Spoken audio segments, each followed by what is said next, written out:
This clip is brought to you by SaveWithConrad.com.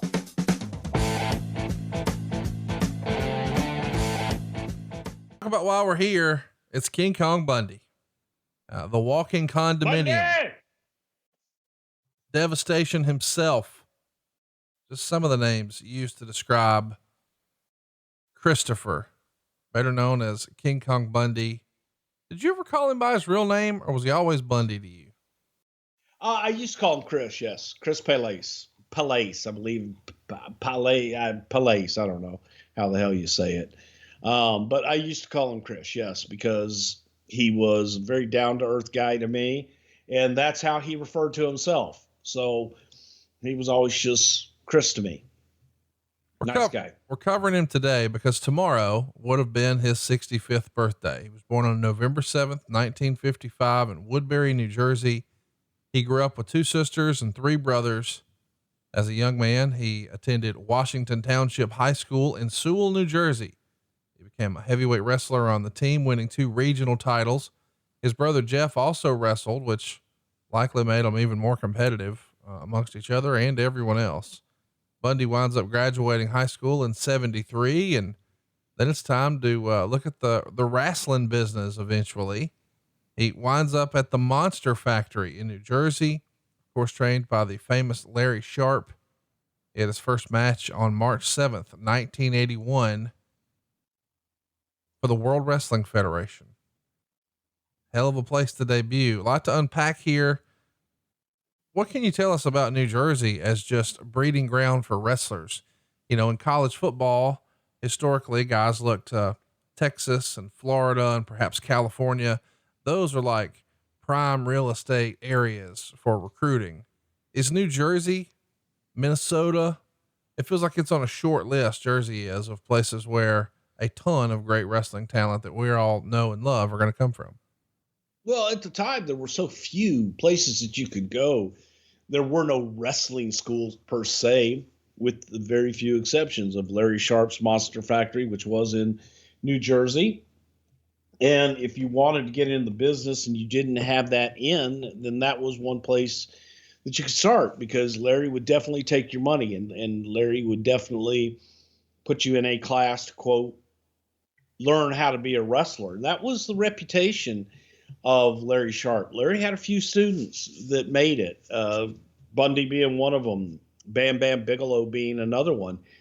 But it was also of the reputation that Larry would take your money and weed you out pretty quick as well. But then he also was one of those guys that if he trained you and you made it, and if Larry got you booked, then Larry was going to take a percentage of your money, quote, for the rest of your career. Vern did that. You know, there were different guys that did that.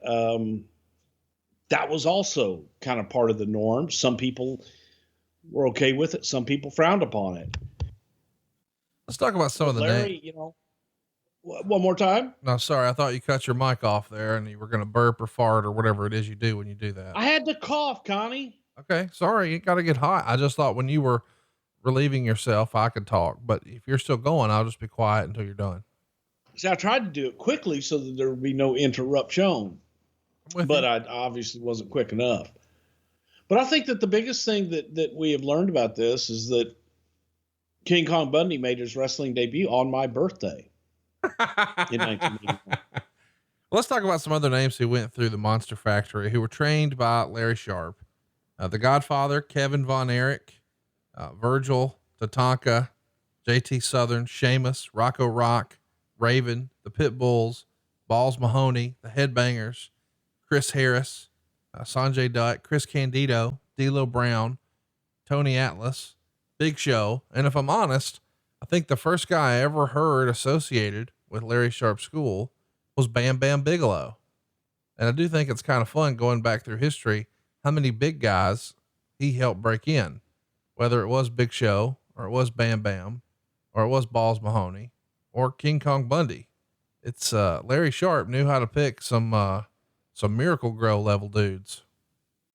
That was the business at that time. If you were larger than life and a big giant sort, then the chances of making it in the business just based on your size was a lot more probable than it is today. And Larry didn't train Kevin Von Erich, to my knowledge.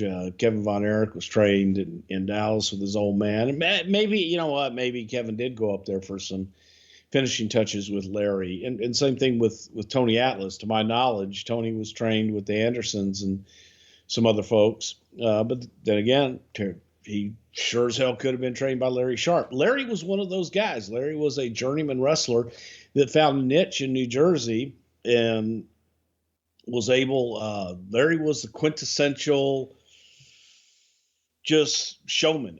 He was a super nice guy. A lot of people didn't like Larry. A lot of people just felt Larry was full of shit. And Larry was always super, super duper nice to me.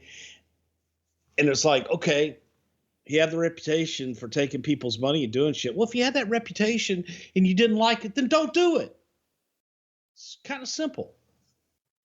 We've often heard about how crazy the party scene was in wrestling in the 80s. And while Bundy's obviously right here in the middle of it, at the hottest period in wrestling ever at this point, he's apparently not much of a partier. Hillbilly Jim said he was not very social on the night scene. He sort of just did his own thing. Was that the same impression you got of King Kong Bundy? Yes.